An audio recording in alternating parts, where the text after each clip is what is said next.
안녕하세요. 저는 제대를 하고 복학한 지 얼마 안 된 헛내기입니다. 아직 졸업까지 두 학기나 남았지만 제 나이는 26살이나 되어 뒤늦게 학교 수업을 따라가느라 고전하고 있습니다. 그간 코로나로 비대면 수업이었다는데 지금은 마스크를 쓰긴 해도 학교에 나가게 되니 현역 친구들과 나이 차를 더 실감하게 돼 쑥스러운 날들을 보내고 있습니다.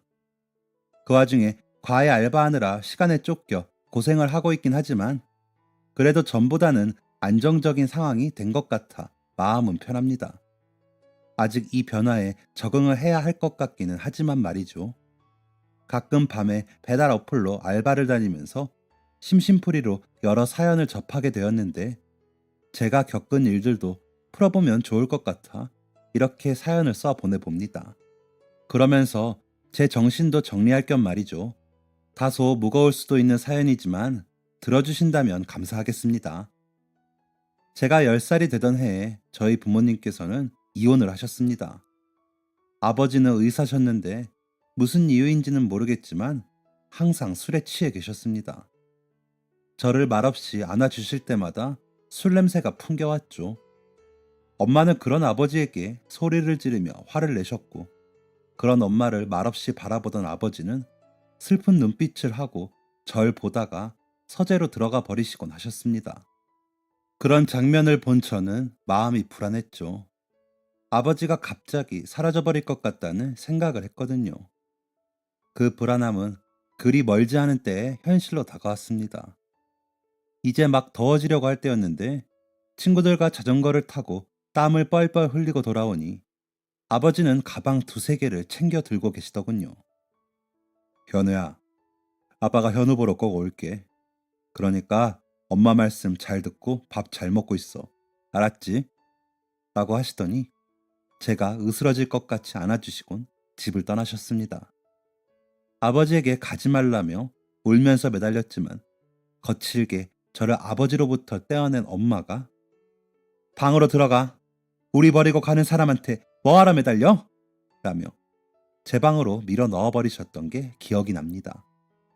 그렇게 아버지가 떠난 집에서 엄마는 이제 너랑 나 둘뿐이야. 너희 아버지는 자기만 살겠다고 우릴 버렸어. 그러니까 다시는 찾지 말고 기다리지도 마. 우리 이사도 갈 거야. 이 큰 집에 너랑 나만 어떻게 사니? 전학 갈 거니까 친구들한테 미리 인사해놔. 라며 차분한 듯 화가 난 듯 알 수 없는 목소리로 말씀을 하셨습니다. 그리고 한 달여가 지난 어느 날 저는 외가가 가까운 동네로 이사를 갔습니다. 전에 살던 집보다 훨씬 작았고 동네도 좀 어두운 것 같은 느낌에 오래되어 보이는 건물이 많은 곳이었고 놀이터도 멀고 학교도 멀었습니다. 전에 살던 아파트는 바로 학교와 맞붙어 있어 당연히 다 그런 줄 알았는데 아니더라고요. 이사를 간 후 엄마는 아침도 차려주지 않고 주무시기 바쁘셨습니다. 그럼 제가 밥과 반찬 하나를 꺼내어 챙겨 먹고 학교를 갔죠. 학교에서 돌아오면 엄마는 안 계셨기 때문에 저녁은 외할머니가 오셔서 차려주실 때가 많았는데 저를 예뻐해 주시거나 안쓰러워 하신다기보다 귀찮아 하시는 게 보여서 눈치를 보곤 했습니다. 거의 매일 늦은 시간에 술에 취해 들어온 엄마는 전보다 진해진 화장을 하고는 화장품 냄새와 술 냄새가 섞인 냄새를 풍기며 너희 아버지 같은 인간 만나서 내 인생 망쳤어. 나쁜 인간! 이라며 신세 한탄을 하곤 했습니다. 그럼 저도 엄마를 망치게 된 것 같아 속도 상하고 제 존재에 대해 부정적인 생각을 하게 되었던 것 같습니다. 그런 제가 도망칠 수 있는 곳은 만화와 책이었습니다. 그 속에는 재미있는 일들 뿐이었고 뭐든 제 상상으로 만들 수 있었으니까요. 말수도 적어지고 어두워진 저를 보며 엄마는 너는 왜 점점 너희 아빠를 닮아가니? 남자애가 나가서 친구들하고 놀기도 하고 해. 진짜 지긋지긋해. 라며 화를 내시기도 했습니다. 그럼 무작정 집에서 나와 괜히 골목을 걸어다니다가 집에 들어가곤 했습니다. 엄마는 그 사이 외출 준비를 하고 10,000원짜리 한 장을 내밀고는 먹고 싶은 거 사 먹어 라며 나가버리셨습니다. 그렇게 남겨진 저는 너무 외로워서 한여름에도 더운 침대 속에 들어가 누워있곤 했습니다.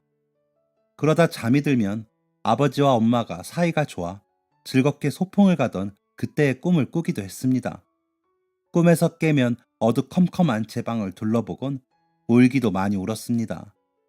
그때마다 절 보러 오지 않는 아버지에 대한 원망은 더 커졌죠. 왜 나를 버렸을까? 내가 무슨 잘못을 했지? 내가 없어지면 엄마가 날 찾을까? 라는 온갖 생각들이 저를 더 우울하게 만들곤 했습니다. 중학생 시절에는 조용하고 어두운 구석이 있는 저를 반 아이들은 가까이 하지 않으려고 했습니다. 성적이 나쁘진 않았지만 잘 웃지 않는 저는 반에서 있는 듯 없는 듯 지내게 되었습니다. 엄마는 문제를 일으키지 않는 저에게 크게 관심이 없으셨습니다. 엄마는 무슨 일을 하시는지는 모르겠지만 항상 바쁘셨습니다. 저와 마주치거나 같이 밥을 먹을 수 있는 시간은 일주일에 두세 번 뿐이었기에 어쩌면 제 상황을 모르셨을 수도 있었겠죠. 저 역시 그런 엄마를 붙들고 조르거나 털어놓지 않았습니다. 가끔 마주치는 엄마는 너희 아빠가 혹시나 연락 오면 절대 안 만난다고 해. 알았어? 라는 말을 하셨기에 나쁜 아빠 때문에 힘든 엄마를 저까지 힘들게 할 수는 없다는 생각을 했거든요. 그래서 공부를 하지 않는 시간에는 만화를 보고 그림을 그리고 책을 보며 시간을 보내곤 했습니다. 그러던 어느 날 제게도 첫사랑이 찾아왔습니다. 그때가 중3이 올라간 지 얼마 안 된 때였는데 그때 막 전학 온 여학생이 제 옆자리에 앉게 되었습니다. 3교시가 끝날 때쯤 그 여학생이 너 눈이 참 예쁘다. 무슨 남자애가 속눈썹이 그렇게 길어? 엄마 닮았니? 라고 묻더군요. 누군가 저에게 그런 칭찬을 하며 말 건 게 너무 오랜만이라 당황스러워 고개만 끄덕였는데 그 아이는 깔깔 웃더니 너 되게 부끄럼쟁이구나 라며 절 계속 바라보더라고요. 그 모습에 전에는 느낄 수 없었던 쿵쾅거림이 느껴지며 제 얼굴이 붉어지는 게 느껴졌습니다. 그날부터 그 여학생과 저는 조금씩 말을 하기 시작해 어느 순간 둘이 붙어 다니며 떡볶이도 먹고 영화도 보고 햄버거도 먹으러 다녔습니다. 친구가 되었죠. 그 친구는 싹싹하고 활발해 선생님들도 반 아이들도 좋아했습니다. 그 덕분에 저까지 그 아이들 속으로 자연스럽게 섞일 수 있었습니다. 그러면서 저는 조금 밝아졌습니다. 친구의 이름은 지연이었는데 그 친구와 있으면 뭐든 신나고 잘할 수 있을 것 같았습니다. 고등학교도 같이 가자고 약속을 하고 같은 고등학교로 진학했습니다. 지연이는 성적이 좋진 않았는데 저와 같이 공부하며 성적이 좋아졌다며 고마워. 내가 이 은혜는 평생 갚을게. 진짜 너는 나중에 선생님 되라. 라고 저를 치켜 세워줬습니다. 그런 지연이가 좋았습니다. 지연이 덕분에 마음 붙일 곳이 생긴 저는 성적도 더 좋아졌습니다. 엄마는 제가 눈에 띄게 좋아진 성적을 보시고도 별 말을 하지도 잘했다고 칭찬도 하지 않으셨습니다. 중학교 때부터는 2주에 한 번 주시는 용돈만 조금씩 올려주실 뿐이었습니다. 항상 부족하지 않게 용돈은 잘 챙겨주셨습니다. 그래서 지연이와 학교 밖에서 만나 놀 때도 넉넉할 수 있어 다행이긴 했습니다. 지연이는 대학도 같이 가자고 약속을 하자며 저를 조르곤 했습니다. 우리는 그러기 위해 열심히 공부를 했습니다. 어려운 부분은 선생님들께 여쭈어도 보고 서로 부족한 부분을 채워주며 성적을 올리기 위해 노력했습니다. 그 결과 저희는 바라던 대학에 함께 합격했고 각자 원하는 과에 합격했습니다. 그렇게 저희는 함께 원하는 것을 얻기만 하면 된다고 생각을 했습니다. 하지만 저희의 바람은 그리 오래가진 못했습니다. 제가 대학에 들어가고 얼마 뒤 엄마가 무슨 서류를 내미시며 사인해 라고 하신 적이 있는데 대출이라고 적혀 있어. 이게 뭐예요? 고 여쭤보니 별거 아니야. 사인이나 해 라고 하셔서 사인을 한 적이 있었거든요. 근데 그 대출을 엄마가 갚지 못하신 건지 독촉 전화가 와 상담원에게 여쭤보니 3천만 원 대출을 받으셔서 3개월만 납부하시고 그 뒤로 계속 미납이 되었다며 갚지 않으면 신용불량자가 된다고 하시더라고요.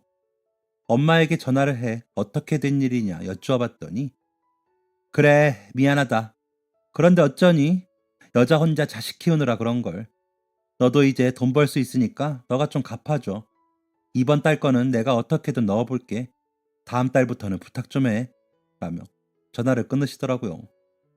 어쩔 수 없이 저는 알바를 시작해야 했습니다. 그 바람에 지연이와는 시간을 전처럼 보내지 못하게 되었습니다. 닥치는 대로 알바를 해야 그달의 대출금을 갚을 수 있었습니다. 서빙, 고깃집 불판 청소, 설거지 등등 구인이라고 붙은 거의 모든 곳에서 알바를 했습니다.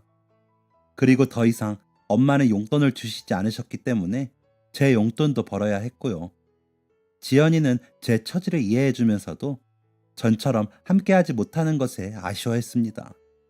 다른 곳에서 시간을 보내다 제가 끝날 때쯤 저를 기다려 만나곤 했습니다. 고마웠지만 미안해 그러지 말라고 하면 야, 난 너를 만나야 하루가 끝난 것 같아. 그러니까 그냥 냅둬. 라며 활짝 웃고는 했습니다. 그러다 과 선배가 야, 너 과외 안 할래? 너가 성적도 그렇고 좋을 것 같아서 내가 하던 건데 군대 때문에 그만두게 돼서 후임 소개하고 그만두려고. 한 5군데 되고 수학인데 할래? 라고 하셔서 얼른 하겠다고 했습니다. 과외 알바는 전에 하던 일들보다 몸도 편하고 벌이도 좋았습니다. 그러다 보니 일주일에 한 번 정도는 전처럼 지연이와 시간을 보낼 수 있었습니다. 그렇게 1년을 했지만 남은 빚이 있어 다음 학기 등록금을 낼 수 없어졌습니다. 어쩔 수 없이 휴학을 선택했고 과외 알바를 더 늘려 하며 그 빚을 다 갚았습니다. 낮에는 다른 알바들을 했죠. 지연이는 학교를 혼자 다니면서 재미가 없다고 간간히 울상을 짓곤 했지만 그래도 잘 지내는 것 같았습니다. 하지만 그런 말 때문에 얼른 학교를 다시 가기 위해 노력했습니다. 빚을 다 갚고 돈이 없던 저는 학자금 대출을 받아 복학을 해 3학년이 되었습니다. 하지만 한 학기를 넘기기도 전에 군대 입영 통지서가 나오더라고요. 엄마는 그런 저에게 잘 다녀와라. 가서 몸 조심하고 라는 건조한 인사로 배웅을 하셨습니다. 지연이는 울며 불며 훈련소 앞까지 따라와 배웅을 해주었습니다. 걱정을 많이 하고 갔지만 생각보다 군대 생활은 제게 잘 맞았습니다. 휴가도 나오고 지연이가 면회를 오고 그러다 보니 시간은 가더라고요. 물론 힘들었죠. 하지만 훈련만 하다 보면 흐르는 시간이 오히려 편하게 느껴졌습니다. 함께하는 전우들도 있다 보니 외롭지도 않았고요. 무엇보다 군대에 오기 전보다 제가 성격도 더 밝아지고 몸도 더 건강해졌다는 점에서 군대가 좋았습니다. 제대를 하고는 복학을 위해 한동안 또 끊임없는 알바를 해야 했습니다. 엄마는 여전히 술에 취해 저만 보면 돈이 없다고 하셨기 때문에 뭐라도 해야 했습니다. 낮에는 택배를 나르고 저녁에는 과외 알바를 했습니다. 군대에 가기 전보다 더 바빠졌죠. 지연이는 벌써 졸업을 하고 회사에 다니고 있었기에 저희는 더 만나기 어려워졌습니다. 다른 남자들처럼 좋은 것도 못 해주는데 그래도 저를 위해 시간을 내주는 지연이에게 미안함이 커졌습니다. 이상하게도 그 미안함이 커질수록 어린 시절 보았던 아버지의 그 쓸쓸한 얼굴이 떠올랐습니다. 어떤 것으로도 채워지지 않을 것 같은 그 허망한 눈빛이 떠오르고 나면 저를 버리고 가서 다시는 찾지 않았던 그 원망도 함께 떠올랐습니다. 오랫동안 그리워했고 기다렸지만 오지 않았던 그 아버지란 사람을 미워하는 마음은 생각보다 커서 가끔 가슴이 답답해질 정도였습니다. 그럴 때는 운동을 격하게 하거나 괜히 청소를 하거나 했습니다. 엄마는 가끔 함께하는 식사 시간에도 저를 물끄러미 바라보다가 진짜 너희 아버지랑 똑같구나. 다른 아들들은 그렇게 엄마 걱정을 하고 챙기고 한다던데 너는 어떻게 군대까지 다녀온 애가 엄마가 뭘 하는지 돈은 부족하지 않는지 궁금해하지도 않니? 너도 먹고 살만해지면 이 엄마 두고 떠나겠지? 그 씨가 어디 가니? 내가 힘들게 돈 벌어 헛짓거리 하는 거지. 학교는 다시 다닐 거니? 뭐 공부 중요한 것도 너희 아빠 닮았네. 내가 미친년이지. 저걸 왜 달고 나와서 이고생일까? 라며 낮은 목소리로 저를 비난하시곤 했습니다. 둘이 먹건 외할머니, 외할아버지와 함께 식사를 하건 상관없이 그 특유의 짜증 섞인 얼굴로 그렇게 저에 대한 비난이 끝나고 나면 자신의 신세 한탄이 이어졌죠. 나는 결혼만 안 했어도 나름 손꼽히는 유명 배우가 되었을 사람인데 그 거지 같은 인간 만나는 바람에 애를 낳고 이 모양 이 꼴로 산다. 자기를 그렇게 만들었으면 책임을 끝까지 졌어야 함에도 그러지 못한 그 인간은 아주 나쁜 인간이다. 다른 남자를 만나 팔자를 고쳐보려고 해도 애 딸린 여자라 다들 손사래를 친다. 자식 없이 나만 있었다면 아마 나는 진작 사모님 소리 들으며 새 인생 살았을 거다. 그러니 나한테 잘해라 등등. 어린 시절부터 귀에 딱지가 앉을 것처럼 들었던 이야기들을 하고 또 했습니다. 그나마 외할아버지와 외할머니가 계시면 저는 조용히 자리를 피할 수 있었지만 저 혼자 있을 때 그러시면 자리를 피하지도 못하고 끝날 때까지 계속 들어야 했습니다. 그렇게 한바탕 저에 대한 비난과 엄마의 신세 한탄을 듣고 나면 가끔은 진짜로 제가 세상에서 사라져버리면 얼마나 좋을까 하는 생각을 했습니다. 그리고는 그 슬픈 얼굴의 아버지를 떠올리고 깊이 깊이 미워했습니다. 그 방법밖에는 없었으니까요.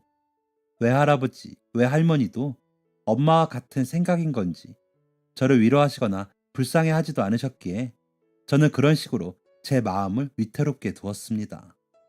그러다 복학을 위해 모아놓은 통장을 엄마가 보셨는지 이번만 나 이거 주고 다음 학기에 복학해. 이 집 전세도 올려줘야 하고 나도 돈 좀 필요하고 길바닥에 나 앉을 순 없잖니? 라며 돈을 요구하시더라고요. 사실 두 학기가 남았기에 세 개의 통장에 돈을 나누어 모으고 있었고 그 통장은 그중 하나였기에 여유는 있었습니다. 하지만 저번에 제 명의로 받았던 신용대출이 생각나 선뜻 내밀진 못하겠더라고요. 그래서 쭈뼛거리고 있는데 별이 번쩍하는 게 느껴지더라고요. 지금 이까짓 게 아까워서 못 주니? 이게 끝까지 널 책임진 이 엄마에 대한 보답이야? 어쩜 쪼잔한 것도 제 아빠를 닮아서는 야 됐어 주지 마. 대신 너도 이제 이 집에서 먹고 쓰고 하는 돈 다달이 내. 그동안 거저 먹고 살게 해주니 그게 당연한 줄 알지 라고 하시는 겁니다. 엄마의 손찌검에 정신이 번쩍 난 것인지 아버지에 대한 미움이 엄마에 대한 분노로 발산이 된 것인지 뭘 얼마나 잘 먹이고 입히고 키웠다고 그래요. 대출도 내가 갚아줬잖아요. 나 그거 갚느라 죽을 뻔했어요. 휴학도 했잖아요. 나한테 애정도 안 주고 키웠으면서 다 크니까 돈은 탐이 나요. 맨날 밥 사 먹을 돈밖에 더 줬어요. 아침도 내가 일어나서 차려 먹었잖아. 다른 부모들은 자식한테 해주는 걸 당연하게 해줘요. 엄마나 그 사람이나 다를 게 뭐예요? 난 그 사이에서 생긴 최대 피해자일 뿐이잖아요. 라고 소리를 치고는 밖으로 나와버렸습니다. 소리를 치는 절 보며 놀란 엄마는 멍하니 보고 있더라고요. 마음을 진정시키기 위해 동네를 그저 무작정 걷다 지연이에게 전화를 했습니다. 마침 집으로 돌아오고 있다고 하기에 지하철역으로 마중을 갔습니다. 제 얼굴을 보더니 무슨 일 있어? 얼굴은 왜 이래? 라며 묻는데 그저 웃었지요. 지하철역 바로 앞에 있는 커피 전문점에 들어가 엄마와 있었던 일을 이야기를 하는데 눈물이 나더라고요. 그런 저를 지연이는 옆에서 위로해줬습니다. 그러면서 이야기를 다 듣고 난 지연이는 차라리 아버지를 좀 찾아보는 게 어때?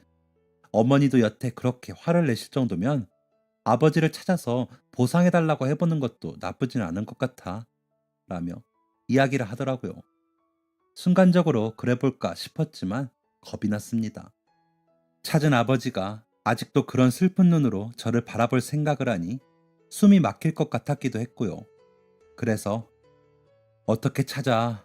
너무 어릴 때 헤어져서 이름 말고는 기억도 안 나. 하고는 웃어버렸습니다.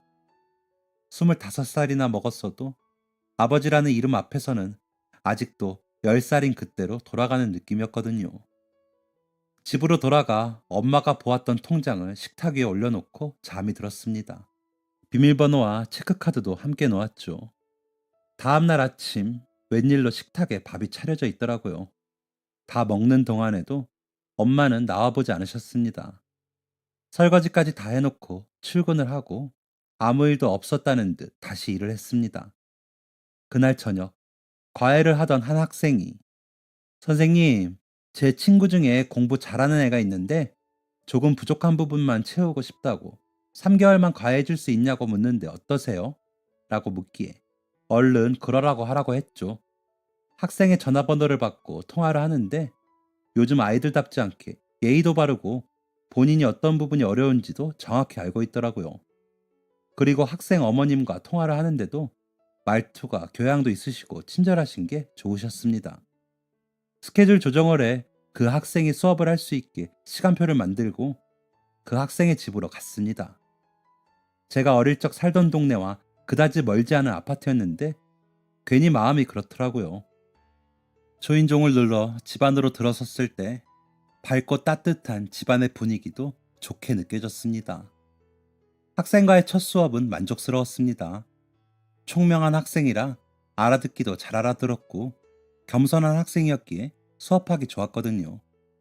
학생의 어머님이 챙겨주신 간식은 정갈했고 맛도 좋았습니다. 직접 만드시는 거라며 학생이 자랑스러워 하더라고요. 아직 중1밖에 안 되었는데도 자신이 하고 싶은 말을 또박또박 하는 모습이 귀여웠습니다. 문득 제 어린 시절이 생각나 부럽기도 했고요. 내가 이런 집에서 자랐다면 어땠을까 하는 막연한 생각이 들 정도로 학생과 학생 어머님, 집안의 분위기가 참 좋았습니다. 수업이 끝나고 학생 어머니께 수업이 어땠는지 설명을 드리고 앞으로 어떤 부분을 중점으로 수업을 하게 될 건지 설명을 드리고 자리에서 일어나려는데 학생 아버님이 퇴근에 들어오셨습니다. 학생 어머니께서 오늘부터 오시는 과외 선생님이세요. 저희 애기 아빠세요. 라며 인사를 시켜주셔서 안녕하세요. 김종훈이라고 합니다. 앞으로 잘 부탁드리겠습니다. 라고 인사를 하고 고개를 들어 학생 아버지의 얼굴을 보는데 저는 그 자리에서 얼어붙는 줄 알았습니다. 그토록 미워하던 아버지가 그 자리에 서 계시더라고요. 어둡고 슬퍼 보였던 그 얼굴이 아니었지만 분명 아버지셨습니다. 밝게 웃고 계셔서 하마터면 못 알아볼 뻔했지만 아버지셨습니다. 제가 놀라자 아버지도 제 이름을 듣고 아신 것인지 함께 놀라시더라고요. 그 자리에서 제가 어떻게 해야 할지 몰라 당황하고 있는데 종훈아! 라며 제 이름을 부르시더라고요. 숨고 싶었습니다. 학생과 학생 어머니가 보지 않는 곳으로요. 제가 다음 학생 수업 시간이 다 되었어요. 그럼 이라는 말을 남기고는 그 집에서 서둘러 나왔습니다. 다음 학생 집으로 이동을 하면서도 머릿속이 빙빙 도는 것 같았습니다. 거기가 아버지가 사는 집이라니. 엄마와 나를 버리고 그렇게 따뜻한 집에서 그렇게 웃으며 잘 살고 있었다니. 그런 생각이 들자 온몸이 덜덜 떨릴 정도로 추워지더라고요. 세상에 저 혼자 남아 태풍과 싸우는 기분이었습니다.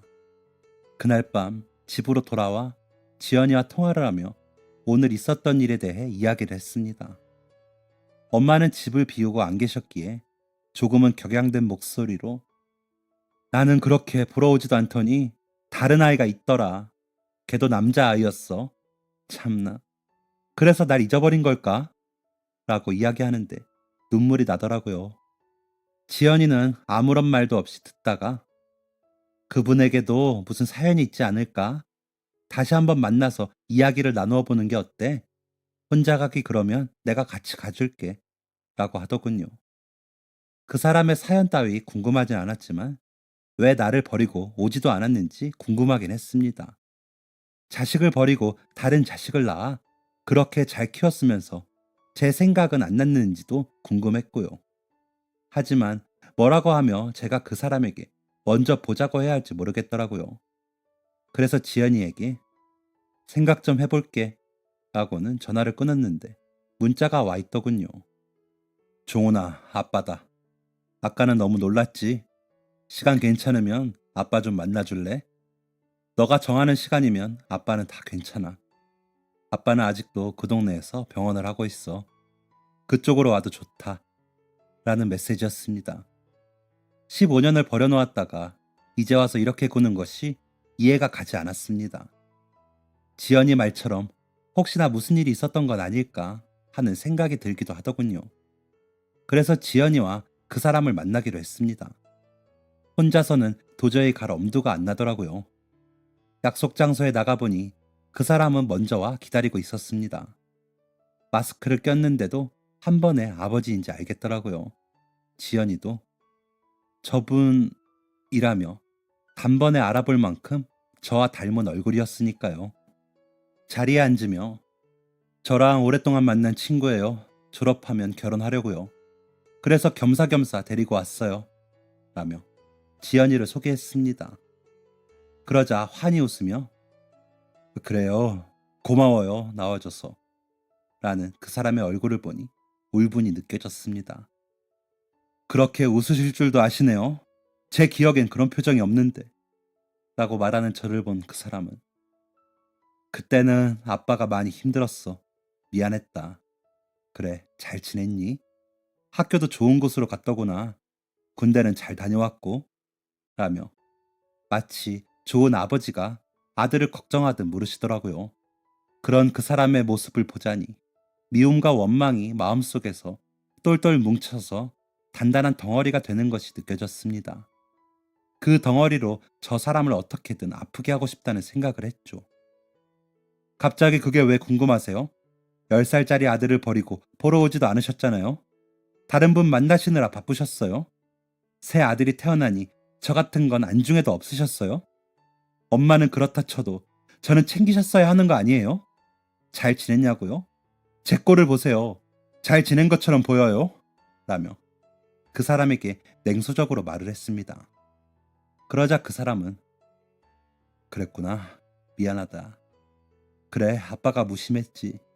라고 하시는데 아빠 소리가 되게 자연스러우시네요.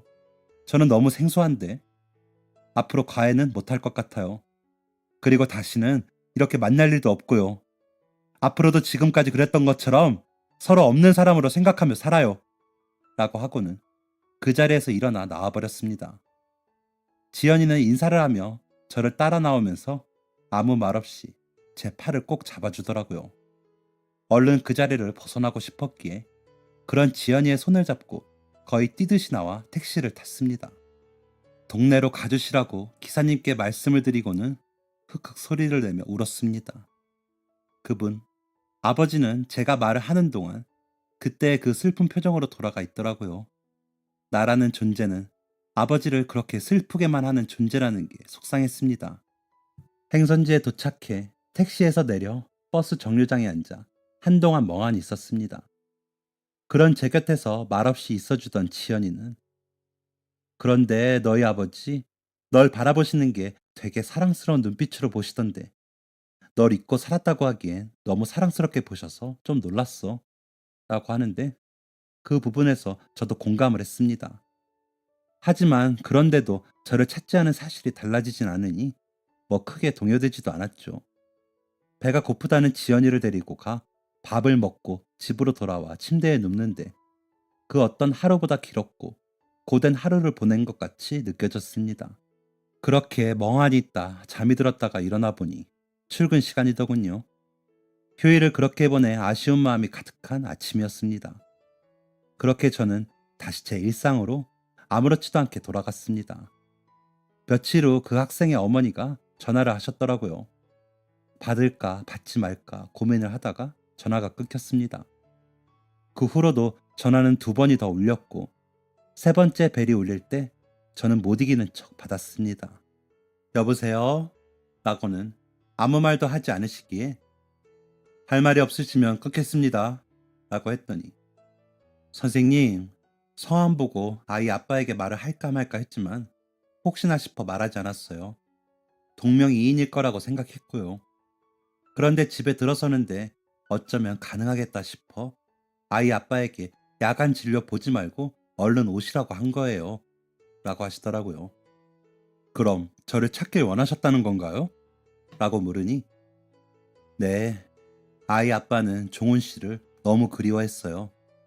저희 아이를 보면서도 종훈 씨도 그랬다며 많이 이야기했거든요. 라고 하시는데 믿을 수가 없더군요. 그런데 왜 여태 한 번도 찾지를 못하셨대요? 라고 묻자, 종훈 씨, 정말 몰라요? 어머니한테 계속 양육비를 보내면서 종훈 씨 보여달라고 했는데 어머니가 아이가 혼란스러워 한다면서 안 보여준 거? 그러면서 양육비 끊으면 알아서 하라고 돈이나 더 내놓으라고 하시는 바람에 제가 원망도 많이 했어요. 라는 겁니다. 양육비요? 라고 되물으니 몰랐군요. 그럴 수 있죠. 종훈 씨도 아이였으니까. 종훈 씨 아버지 그간 편하게 살지 못했어요. 어머님이 만드신 그 빚을 작년에야 다 갚았고 종훈 씨 양육비도 보내야 했고 우리도 먹고 살아야 했으니까요. 그래서 나도 오래돼서 처음으로 전업주부라는 걸 하고 있어요. 라고 하시더라고요. 빚이요? 우리 엄마가요? 라고 물으니 그것도 몰랐나요? 어머님이 아버님 명의로 사업을 한다며 빚을 엄청 만들었어요. 한 20억 정도. 그러고도 다른 남자까지 만나 이혼하신 걸로 알고요. 아버지는 그 빚을 갚느라 힘이 들면서도 종우 씨를 만나려고 양육비를 점점 더 보내셨고요. 그런데도 한 번을 안 보여주더라고요. 그래서 제가 보내지 말아버리라고 한 적도 있어요. 그런데도 종우 씨한테 쓰겠지라며 달라는 대로 보냈어요. 그건 진짜 알아주세요. 그렇게 살다가 작년에야 그 빚을 다 갚았어요. 양육비는 아직도 보내고 있어요. 확인해 보세요. 사실 이렇게 인연 끊기면 그만이지 싶어 전화를 하지 말까 생각도 했어요. 그런데 며칠 전 종훈 씨 만나고 나 아버지가 너무 힘들어 하세요. 이제야 겨우 만났는데 한 번 안아보지도 못했다면서. 이제 본인보다 더 커진 그 아이에게 미안해서 어떻게 하냐면서 매일 울어요. 종훈 씨, 제발 오해를 풀고 아버지 다시 한번 만나서 이야기 좀 들어주면 안 돼요? 라고 하시더라고요. 어안이 벙벙했습니다. 내가 알던 아버지와는 정반대의 이야기들이었으니까요. 그런데 그렇게 빚도 많은 사람과 왜 결혼하셨어요? 라고 물으니 저는 그전부터 함께 일하던 간호사였어요. 매일 술만 마시다 쓰러진 그 사람을 간호하다 제가 고백을 했어요. 너무 좋은 분이라 조금이라도 웃게 해드리고 싶다는 생각을 했거든요. 우리는 결혼식도 못했어요. 처음엔 살림도 안 합치려는 거 아이가 생기는 바람에 합쳤죠. 그때 어머님이 오셔서 제 머리채도 잡으셨어요. 위자료 더 내놓으라고요. 그런데도 아버님을 떠나지 않은 건 그 모든 걸 뛰어넘을 만큼 착한 사람이어서였어요. 라고 하시는데 머리가 어지러웠습니다. 일단은 생각을 해보겠다고 하고는 전화를 끊고 한동안 멍하니 그 자리에 서 있었습니다. 이제 막 들기 시작한 단풍이 햇빛과 어지럽게 절 괴롭힌다는 생각이 들다 정신을 차렸습니다. 그날 하루를 어떻게 보내는지 모르겠습니다. 그날 저녁 집으로 가 엄마를 기다렸습니다. 새벽 2시쯤이 되자 문을 열고 들어오는 엄마에게 엄마, 아버지한테 양육비 받은 통장 어디 있어요? 라고 물었더니 깜짝 놀라 저를 보더군요. 진짜 받았구나. 그래놓고 그동안 나 키우기 힘들다고 그렇게 나를 구박하고 그랬구나. 그럴 거면 날 그냥 아버지한테 보내지 그랬어요. 아, 돈 때문에 못 보냈구나. 아버지랑 나는 엄마한테 그저 돈이었구나. 그래서 아버지 그렇게 망하게 해놓고 이혼했으면서 뻔뻔하게 날 그런 식으로 키웠구나. 라고 소리를 치니 술 냄새를 풍기며 놀란 듯 보이던 엄마는 그래서 뭐? 내가 배우로 성공만 했어봐. 그까짓 돈? 별것도 아니야. 참나. 별것도 아닌 걸 가지고 일이 소란이야. 그래서 내가 널 굶겼어? 너 옷도 사입히고 다 했잖아. 라며 오히려 기세가 등등해 큰 소리를 치더라고요. 앞으로 양육비 받지 못하실 거예요. 아버지, 이제 그만 좀 놔주세요. 라고 했더니 갑자기 돈을 왜 끊어? 너가 뭔데 돈을 받아라 말아야? 너가 뭐야? 라며 달려들어 저를 마구 때리다가 혼절하셨습니다. 너무 놀라 119에 신고를 했고 곧 구급대원들이 정신을 잃은 엄마를 병원으로 모시고 가셨습니다. 저 역시도 같이 갔죠. 눈물도 안 날 만큼 모든 상황이 꿈인 것 같았습니다. 아버지와 사시는 그분이 챙겨주셨던 간식이 갑자기 떠오르더군요. 제 현실이 더 비참하게 느껴져 속상했습니다. 병원에 실려가서도 정신을 차리지 못하신 엄마는 각종 검사를 받게 되었습니다. 그러다 응급실에서 병실로 옮겨져 그 다음 날도 집으로 가지 못하셨습니다. 정신을 차린 엄마는 집에 가겠다고 하셨지만 이 부분에 종양이 보이는데 악성인지 아닌지 보셔야 해요. 그동안에도 정신을 잘 잃으셨어요? 아프셨을 텐데 왜 이제야 병원에 오셨어요? 라는 의사 선생님의 말에 잠잠해지더군요. 외할머니께 연락을 했는지 외할머니가 오셔서는 아이고 내 새끼 이게 무슨 일이냐 우시는데 엄마와 한통속인 것 같아서 보기 싫었습니다. 그런 두 분을 뒤로하고 집으로 와 엄마 통장이나 이런 걸 찾아 은행으로 가 찍어보았지만 진짜 한 푼도 없더군요. 하다못해 보험도 없었습니다. 그러면서 처음 열어본 엄마의 옷장은 명품 옷으로 가득하더군요. 가방이며 귀금속도 엄청나고요. 이런 것들과 저를 바꾸고 아버지를 괴롭힌 거였더라고요. 이제는 제가 복학을 위해 모은 돈으로 엄마의 병원비를 해야 하는데 이 돈으로 얼마나 버틸 수 있을지 아득해져 왔습니다. 지연이 생각도 많이 났습니다. 이제는 우리 사이도 어째야 하나 싶기도 하고요. 그때 아버지에게서 전화가 오더라고요. 받고 싶지 않았지만 왠지 모를 부채감에 전화를 받았습니다. 엄마 아프다며? 연락받았다. 놀랐지? 걱정 마. 아빠가 알아서 할게. 알았지? 라고 하시는데 눈물이 나더군요. 그걸 왜 아버지가 하세요? 그동안 그렇게 뜯겼으면 됐지. 지금 함께 사시는 분한테 미안하지 않으세요? 라며 울며 말을 하니 미안하지. 고맙고. 그런데 엄마는 너를 낳아준 사람이잖니. 그것만으로도 이유는 충분하다. 라고 하시는데 그냥 아무 말도 못하고 엉엉 울었습니다. 그간의 외로움과 그간의 서러움, 그간의 미움과 울분이 다 사라지는 것 같았습니다. 그렇게 한참을 우는 저의 목소리를 아무 말도 없이 들어주시던 아버지는 미안하다 라고 하시며 사과를 하시더라고요. 아버지가 미안하실 일이 아니죠.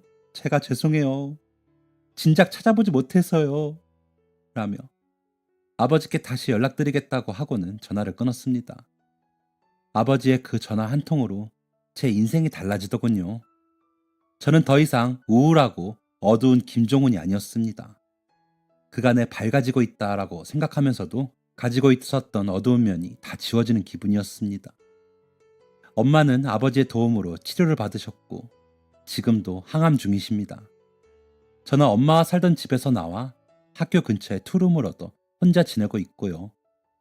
지연이가 자주 와 청소하라며 잔소리를 하긴 하지만 그마저도 저는 행복합니다. 아버지와는 자주 전화도 하고 2주에 한 번 정도는 아버지 집에서 밥도 먹고 동생과 낚시도 가곤 합니다. 과외도 여전히 해주고 있고요. 새어머니는 그런 저에게 반찬이며 간식이며 직접 만들어주시곤 합니다. 엄마는 가끔 전화를 해 왜 돈을 안 주냐고 난리를 치시지만 다시는 돈은 없다고 말씀드립니다.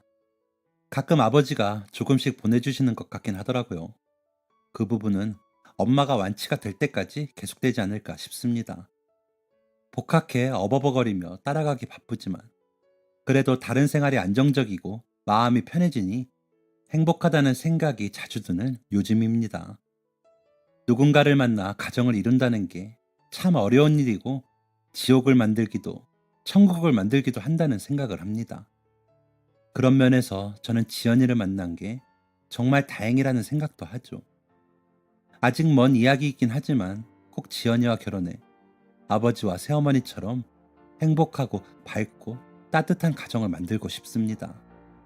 엄마만 정신 차려주면 정말 완벽할 텐데 그 부분은 어떻게 풀어야 할지 앞으로 더 고민해 보겠습니다. 아버지께 더 당당한 아들이 되도록 노력할 거고요. 그간 못 쌓은 부자의 정을 더 열심히 쌓아보려고요. 그러려면 짐이 되지 않게 저도 제 자리를 찾아야겠죠. 앞으로 저 열심히 밝고 씩씩하게 살라고 응원해 주시면 감사하겠습니다. 긴 이야기 들어주셔서 너무 감사합니다. 안녕히 계세요. 지금까지 사연 들어주셔서 감사합니다. 사연이 재밌으셨다면 구독과 좋아요를 눌러주세요. 감사합니다. 안녕히 계세요.